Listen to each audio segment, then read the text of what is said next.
What is going on, guys? Vibe here, and welcome to another episode or season, even, of the formation guide. This season, we're going to be kind of elevating the tactics. As I've learned the game a lot better.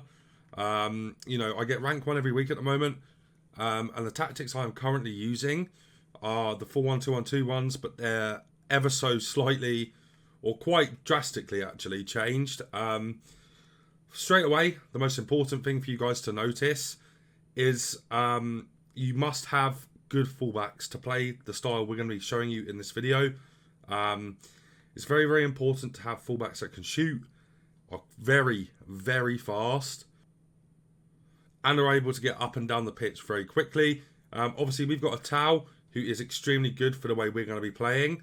Hernandez is not the greatest. I'd much prefer Roberto Carlos, or let me go and have a look at the left backs real quick in the game. Roberto Carlos, João Cancelo even. Zambrot would be great for it. Cunha, if he was quicker, would be insane. Alphonso Davies is probably the best on the game right now to play this style, though. But with that being said, this is how the team looks anyway.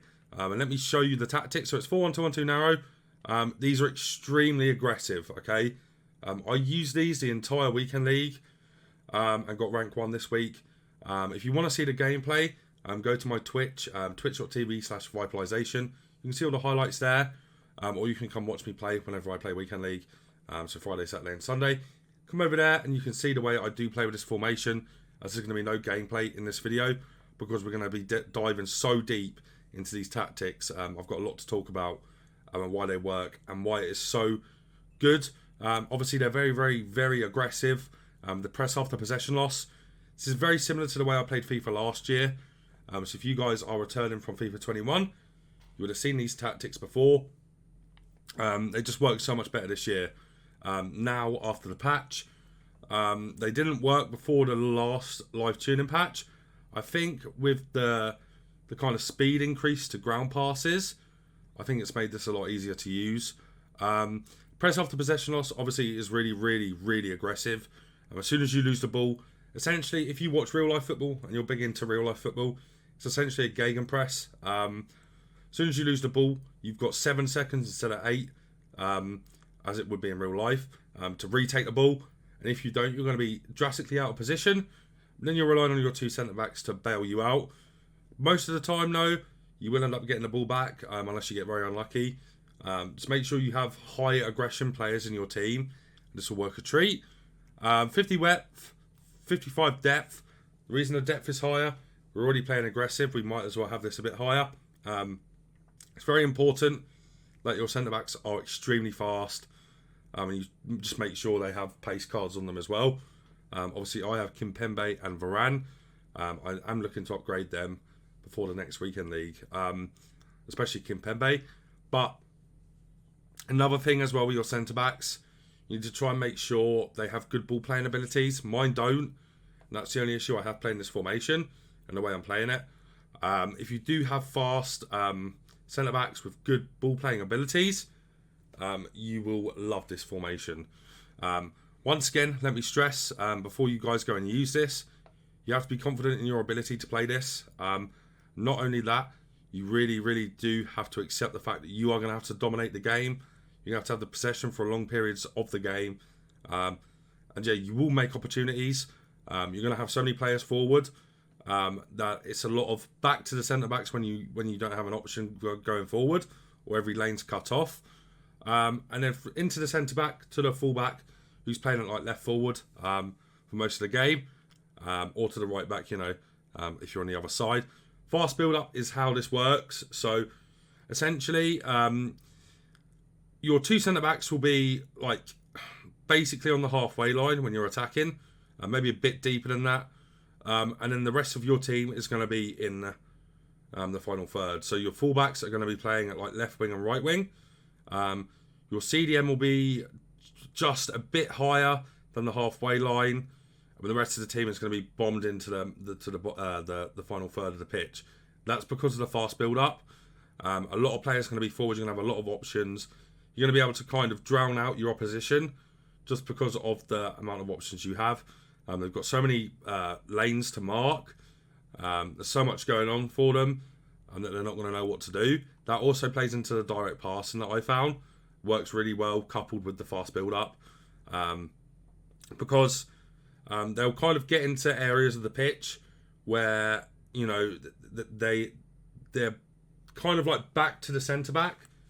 And then you can just do, if you have 5-star skillers, cheeky scoop turn in behind the centre-back, you're in one-on-one, and most of the time it'll be a goal. I mean, that's why direct passing, I found, works so well with the fast build-up. Forward runs really doesn't work with it. Possession would probably work. Balance would work as well. But direct passing is where I found the most joy using these kind of tactics. The width has to be very, very low as well.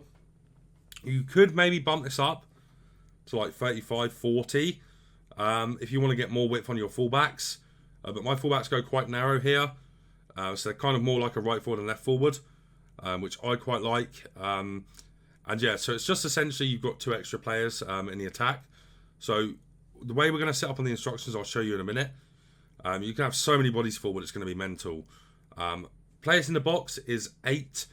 Reason for this is when you get the ball with the fullback, lots of options in there. You know, you can either go into the box or find somebody on the edge, and just look for, you know, from the edge, double X into the box to get an easy goal. That is why the players in the box is really high. Corners, free kicks, we always have on 2 each. Moving on to the instructions. Now, this is where it gets really important. So, usually in the 4-1-2-1-2 narrow, I'd have my strikers on stay central. Reason I don't this time is because we're creating overloads with the fullbacks. The fullbacks are going to get really involved in the attack. I mean, that's how we're going to make this formation work really well, is with the fullbacks, essentially. So there's no need to put stay central on them because your fullback's going to be offering you support as well. I highly recommend, if you can get a Talon Davies, you'll have a field day with this. They're very, very important to this formation. You need to have fullbacks that are able to go forward and actually be good. You know, let's just say, for example, a Tau, you could play him as a striker if you wanted to. Davies, the same as well. You really wouldn't play Tio Hernandez as a striker, would you? But Davies you could, and a Tau you could as well. They're special cards. Same goes for like Roberto Carlos. Whilst he's really good and really good going forward, you probably wouldn't play him as a striker. Tavernier is a great one. There's not many options in this game right now that can play this style of FIFA at your fullback position. And as I've said so many times in this video, your fullbacks are your number 1 priority here, as they are going to get so involved. Stay forward on the cam as well, and that's it on him. On our 2 centre mids, now you could change this if you wanted to, but this is what I've had the most joy with. I've got get forward on both of my centre mids, and I've also got flashback Benzema in there. Benzema doesn't have bad defending, so I've kind of trusted him in this kind of style of play. I'm going to put a shadow on him as well. David Beckham, similarly, has okay defending, but we're also letting him get forward. And I've got Kante here, flashback, as a CDM. Ideally, today I'm going to try and pack Renato Sanchez, as I played this style the entirety of last year, and I had Renato Sanchez's Europa League down here, and he was so good at covering blades of grass quickly that he was literally just there to clean up and kind of, you know, cover for the centre backs if anything happens. And it's actually important to see whether or not you fancy playing the CDM on cover centre or cover wing. Now, you could try both. He might have to cover the wing due to your fullbacks. But last year I played cover centre in the same style. I mean, it worked really well. So make sure you kind of test out cover centre or cover wing on that one. It might work better for you on cover wing. But cover centre is definitely my favourite. And yeah, so Kante on cover centre, stay back. Your 2 centre mids on get forward, being really aggressive. Stay forward on Bamba, who is my cam in this regard. Stay forward on the 2 strikers. Now, moving on to the fullbacks, all we've got them on is overlap. Now, they're just going to be bombing forward as soon as you get the ball. As soon as you get the ball, your centre-backs, they're going to be going. They're going to be up by Gelson Martins in like 3 seconds. And Ronaldo, they'll be up there ready to go. So that's why it's really important, as well as I said earlier, to have ball playing centre backs. So they're able to ping the balls out wide, and you can trust them driving forward, and you can also trust them to play driven passes into the middle of the park. And I don't really have that right now, but it did still work really well. But I would recommend like a Marquinhos and I don't know, David Alaba instead of what I've got here, guys. But yeah, I have got a few issues with the team, but let me show you real quick all of the options for right back and left back for you. They are obviously the instructions as well. I want to quickly show you. So Roberto Carlos would be good. The only issue with him is his dribbling is not very good. That kind of like puts him down a little bit in that regard. João Cancelo is great for it because he's got great passing and okay shooting. Not really any others there. Zambrotta's okay, but not the best. This card is so good, and you can obviously see why there. Great finishing, good passing, great dribbling, good defensively, with good strength and aggression. I mean, other than that, really, guys, you don't have too many options for down there. Amavi would be okay. Dest even would be all right. But Davies is definitely like top of the bunch by a considerable distance. Jesus Navas is a great one as well for right back, but also sorry, not Cancelo. Trent is okay for it. I'd rather have Navas over Trent though for this. And then you've got Atau, who is considerably the best in the entire game as a fullback, able to do this job. He's just so good. 80 finishing, great agility and balance, great dribbling outside of that as well. Good strength and aggression, good passing. He is just a joy to play at that position. You can see why Tav's good as well. He has good finishing, good long shots, good shot power, good passing, okay dribbling, good strength. He's just a very well-rounded card. Hakimi would be all right at it as well. He just doesn't really have the shooting capabilities. Cuadrado would be a really, really good one. Reason being is he's got 5-star skills. So when you get into the final third, you can, if you're a skiller, you're going to have that opportunity to do things with him as well. Cuadrado is a great option specifically for this. And other than that, there really isn't too many options, guys. And this is why you could use Trent, and then you could put him into midfield, and then put a midfielder into right back. Maybe, say, for example, Renato Sanchez. I wouldn't recommend doing that. But Renato Sanchez is good going forward, and can also be transitioned out with Trent Alexander-Arnold if you wanted to do that.